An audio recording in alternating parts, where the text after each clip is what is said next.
আসসালামু আলাইকুম।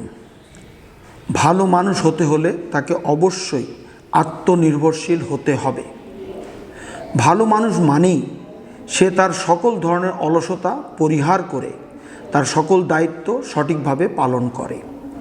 এই দায়িত্ব সঠিকভাবে পালন করতে চাইলে তাকে অবশ্যই নিজের কাজগুলো নিজে করতে হবে এবং একই সাথে বাবা মা ভাই বোন পরিবারের অন্যদের, সহকর্মীদের, সহপাঠীদের, প্রতিবেশীদের বিভিন্ন কাজে সাহায্য করতে হবে।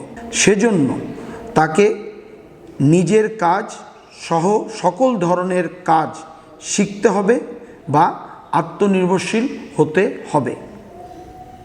এই জন্য তাকে ছোটবেলা থেকে বয়স অনুযায়ী ঘরে ও বাহিরে সর্বত্র নিজের কাজ নিজে করতে হবে এবং এর মাধ্যমে কাজ শিখতে হবে। তাহলে সে তার উপরে অর্পিত সকল দায়িত্ব সঠিকভাবে পালন করতে পারবে এবং অন্যকে সহযোগিতা করে অন্যের কষ্ট দূর করতে পারবে।